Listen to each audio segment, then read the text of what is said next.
morning children. Today we will start with a new chapter, that is 11th chapter, Biotechnology, Principles and Processes.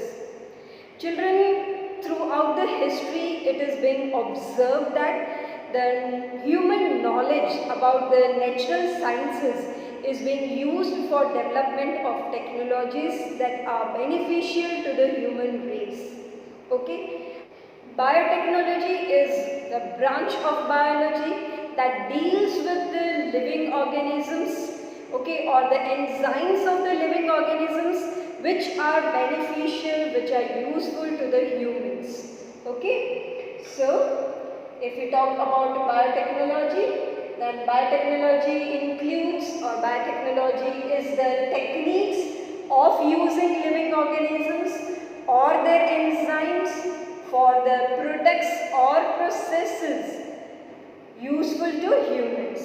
ठीक है, biotechnology में क्या है, अलग अलग टेक्निक्स यूज होते हैं और वो टेक्निक्स किसके ऊपर यूज होते हैं, लिविंग ऑर्गेनिजम्स पे या फिर उनके एंजाइम्स पे, जिससे हमें अलग अलग प्रोडक्ट्स मिलेंगे या फिर प्रोसेसेस मिलेंगे. Okay, and in turn that products and processes are useful to human beings, right. That is called biotechnology. Biotechnology दो टर्म से बना है, बायो एंड टेक्नोलॉजी. ठीक है ना, तो बायो का मतलब है लिविंग, टेक्नोलॉजी मीन्स टेक्निक्स. सो अलग अलग टेक्निक्स यूज किए जाते हैं लिविंग ऑर्गेनिजम्स पे या फिर उनके एंजाइम्स पे, जिससे हमें नए प्रोसेसेस मिलते हैं या फिर नए प्रोडक्ट्स मिलते हैं और ये प्रोसेस, ये प्रोडक्ट इन टर्न यूजफुल होते हैं ह्यूमन बीइंग्स को. Okay, so I hope what is biotechnology is clear to everyone. Right, now moving to the next slide. EFB, that is European Federation of Biotechnology, has given the definition of biotechnology. EFB is mostly asked, this full form of EFB is asked in exam, that is European Federation of Biotechnology, and EFB defines biotechnology as the integration of natural sciences and organisms, cells, parts thereof, means cells के parts and molecular analogues for products and services. Okay, तो EFB ने biotechnology को ऐसे define किया. Now, biotechnology deals with various fields like micro-mediated processes like making curd, bread, wine, etc. But ये सारे, ठीक है ना, कर्ड जो हम घर में बनाते हैं वो नहीं, इंडस्ट्रियल लेवल पे जो कर्ड बनता है, ठीक है, that is related to biotechnology. ठीक है, then in vitro fertilization, being more specific, test tube baby program. Clear? Then synthesis and using of a gene, कोई जीन बनाना, सपोज इंसुलिन जो हमारी बॉडी में प्रोड्यूस करता है उसका जीन बनाना, ओके, और फिर उसको इंट्रोड्यूस करना, उसका यूज़ करना, that is because of biotechnology. Then preparation of DNA vaccine. With the help of biotechnology, DNA vaccines can be produced. Okay, then correcting a defective gene. अगर कोई जीन डिफेक्टिव हो गया है बॉडी में तो उसको करेक्ट करना, उसको चेंज करना so that it can function normally. That is also because of biotechnology. Okay, now there are two main techniques or the core techniques of modern biotechnology. Number one is genetic engineering and number two is bioprocess engineering. ठीक है, अब genetic engineering क्या है? Genetic engineering include the techniques in which the genetic material, either DNA or RNA, is chemically altered. Means उसका chemical structure जो है DNA और RNA का वो मॉडिफाई किया जाता है या फिर वो चेंज किया जाता है, right. And then that altered DNA और RNA is introduce into the host organism. ठीक ठीक है, जो चेंज किया, जो मॉडिफाइड किया हुआ डीएनए या आरएनए है फिर होस्ट ऑर्गेनिज्म में इंट्रोड्यूस किया जाता है। और जब वो इंट्रोड्यूस किया जाएगा होस्ट ऑर्गेनिज्म में, तो होस्ट ऑर्गेनिज्म एक नया फीचर डेवलप करेगा, नया फिनोटाइप डेवलप करेगा, दैट इज जेनेटिक इंजीनियरिंग। ठीक है, once again the techniques in which genetic material DNA or RNA is chemically altered or it is changed or it is modified and then it is introduced into the host cell to produce the new type of phenotype or the changed phenotype, that is called genetic engineering, right? And bioprocess engineering में क्या होता है? Bioprocess engineering includes the methods that helps in maintaining the sterile ambience in chemical engineering. ठीक है, या फिर chemical engineering processes में ये sterile environment maintain करने में help करेगा, right? So that only the desired microbes grow, the undesirable microbes doesn't grow. जो microbes हमें चाहिए, जिस माइक्रोब से हमें कुछ प्रोडक्ट बनाए हैं वही प्रोडक्ट को, वही माइक्रोब्स को ग्रो करने के लिए या फिर मेंटेन करने के लिए या फिर और कोई अनवांटेड माइक्रोब्स ग्रो ना हो जाए उसके लिए जो मेथड्स यूज होते हैं that are included under bioprocess engineering. Okay, for the eukaryotic cells in large quantities for manufacturing of antibiotics, vaccines, enzymes etc. ठीक है, जब यूकैरियोटिक सेल्स यूज होते हैं जिनसे हमें एंटीबायोटिक्स मिलते हैं, ठीक है, जिससे हमें वैक्सीन बना सकते हैं, जिससे हम एंजाइम्स बना सकते हैं, ठीक है, तो वो उनको पहले हमें ग्रो करना पड़ेगा, वो सेल्स को हमें ग्रो करना पड़ेगा। और अगर हम Sterlite environment, Sterlite ambience maintain रखेंगे तो अनवांटेड ऑर्गेनिजम्स ग्रो नहीं करेंगे, जो चाहिए वही ऑर्गेनिजम्स ग्रो करेंगे and when they will grow they will give us the desired products. Okay, so that comes under bioprocess engineering. genetic engineering में जो DNA है या RNA है उसको चेंज किया जाता है और फिर वो होस्ट ऑर्गेनिज्म में डाला जाता है या फिर इंट्रोड्यूस किया जाता है, जिसकी वजह से होस्ट ऑर्गेनिज्म एक नया फिनोटाइप डेवलप करेगा।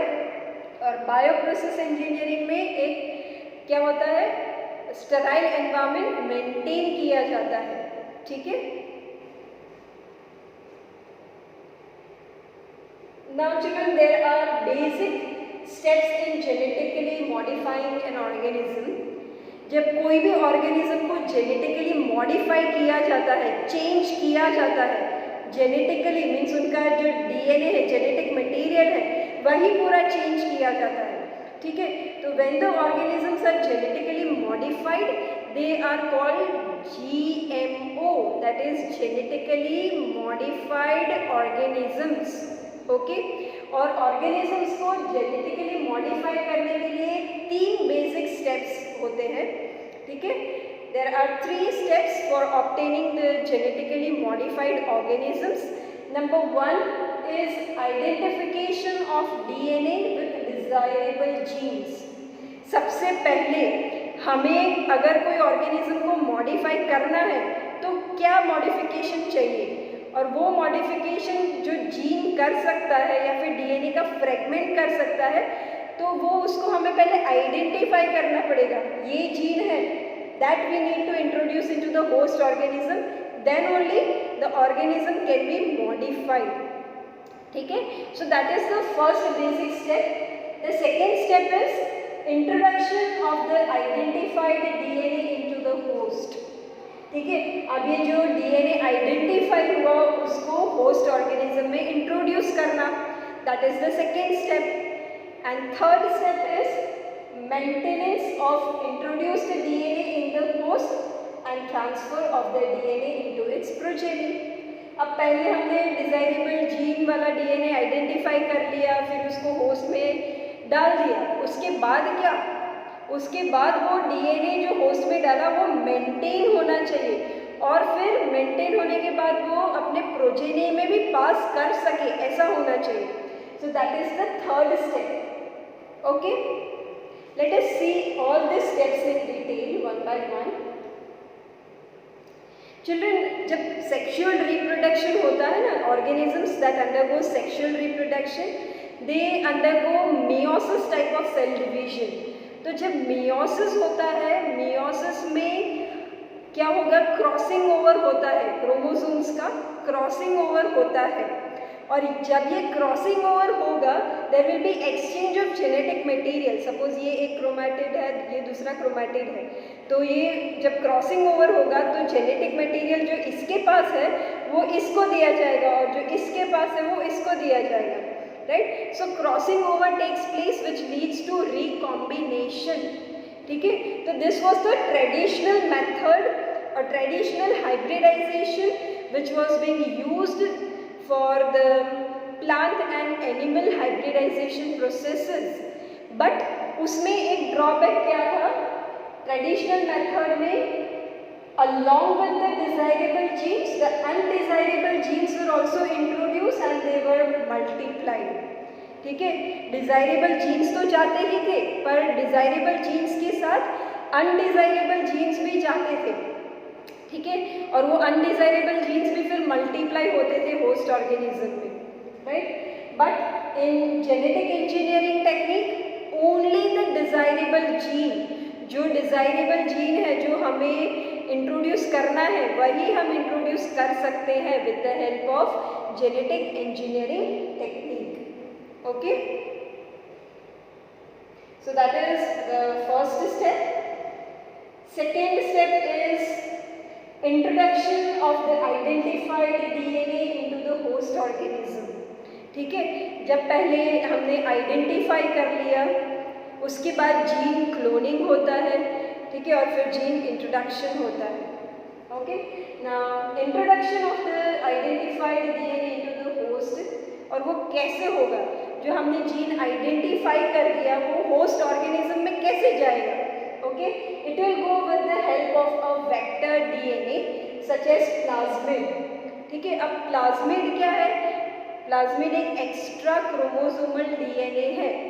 बैक्टीरिया में अपना क्रोमोसोमल डीएनए तो होता ही है, along with that there is one circular extra chromosomal DNA, ठीक है, which is capable of self replicating. It is autonomously replicating DNA, circular extra DNA. ठीक है, that is called plasmid. तो ये plasmid जो है, जो बैक्टीरिया के पास एक्स्ट्रा होता है, वो खुद से रेप्लिकेट कर सकता है, मीन्स वो खुद से अपना कॉपी बना सकता है, right. So a vector DNA such as plasmid is used to deliver an alien piece of DNA into the host organism.